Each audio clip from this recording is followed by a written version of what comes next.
Bonjour à tous, c'est l'heure de votre quotidienne Quintet Flash. Ce mardi, on prend la direction de l'hippodrome de Vichy à l'occasion du prix de l'hôtel de Barcelone. On va évoluer sur 2950 mètres, il y aura un rendement de distance, une course ouverte. Pas un énorme lot, mais logiquement, on devrait pouvoir en sortir de bonnes bases. Justement, les bases, on y vient tout de suite avec le numéro 16, Effigie Royale, qui vient de se placer sur ce parcours en rendant déjà 25 mètres. Ce sera encore le cas. À mon sens, si elle est sage, elle ne sera pas battue. Le numéro 4, Espoir Rose, qui est au top actuellement, comme on atteste son succès dans le prix de Grosbois à ce niveau début juin. L'engagement est idéal, il part en tête, il est capable de faire trotter notre favorite. Attention également avec le numéro 6, Effigie Madric, qui vaut mieux que son récent échec sur cette piste. Elle est partie au galop, la course était terminée pour elle. Elle a des titres à ce niveau, si elle se montre sous son vrai visage, elle est elle aussi en mesure de jouer la gagne. Parmi les opposants, le numéro 11, Défi Donnet, qui compte déjà 2 victoires sur ce parcours, à chaque fois en rendant 25 mètres, il les rend une nouvelle fois, il vient d'effectuer une entrée, donc il est monté en condition sur cette sortie, il faudra s'en méfier. Le numéro 7, Élan Baroque, qui est assez interminant, il a couru à droite pour ses débuts en compétition, ça commence à dater, il avait été disqualifié, depuis il n'a tourné qu'à gauche, ça n'inquiète pas son entourage, si le cheval est décidé, il est en droit d'ambitionner un accessite. L'As d'Ilf de Chamant, qui a couru proprement dernièrement à ce niveau sur cette piste. Il est de nouveau barré pour la gagne pour moi. Maintenant pour les places, bien engagé en tête, on ne peut pas l'interdire. Le petit coup de poker, ça sera le numéro 5, Bleven, qui n'a pas été ridicule dans le quintet référence avec à la clé une 5e place.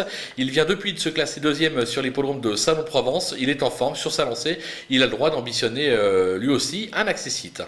Les outsiders, on va se méfier du 12, Doruc, qui vaut mieux que ses récents échecs. Il s'est imposé lors de son unique tentative sur ce parcours. Alors vous allez me dire, attention, il a un superbe engagement au plafond des gains le 14 juillet à Châtelaillon. Mais à mon sens, même ce mardi, il est en mesure de jouer un beau rôle dans cette épreuve. Le 3, Caprice de Cossé, alors c'est pas un gagneur, on va pas se le cacher, mais il aura pour lui son aptitude corde à droite. L'engagement en tête est très bon.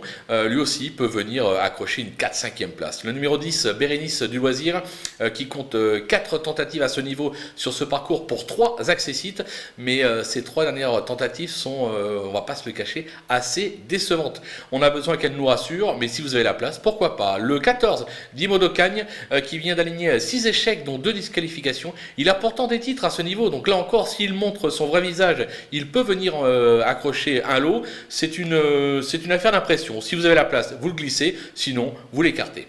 Les délaissés, on a pris des risques dans cette épreuve, il y en a 5, on commence par le 2, César Face qui reste des plus délicats et sa forme est sujette à caution, il n'a jamais véritablement brillé sur cette piste, raison pour laquelle je l'écarte. Le numéro 8, Dixit Danica, qui n'a rien montré de probant ces derniers mois et qui n'apprécie guère l'hippodrome de Vichy, ça suffit pour moi pour l'écarter. Le 9, Chiot de Bellande, qui ne s'est guère montré à son avantage ces dernières semaines, il n'est pas des mieux engagés au 25 mètres, raison pour laquelle je l'élimine. Le numéro 13, Delmont de Blondel, il y a un an, jour pour jour, il s'imposait à Beaumont depuis ses 12 échecs. Autant dire qu'il a besoin de rassurer avant qu'on glisse sur un ticket. Et enfin le 15, Calimero du Tilleul.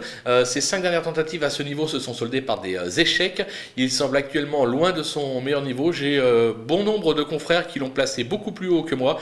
Moi, je prends le risque de l'écarter dans cette épreuve. Je n'y crois pas, tout simplement. Voilà, on a fait le tour de ce Quintet Plus. On va se quitter avec ma sélection et surtout mes conseils de jeu. Bonjour à tous.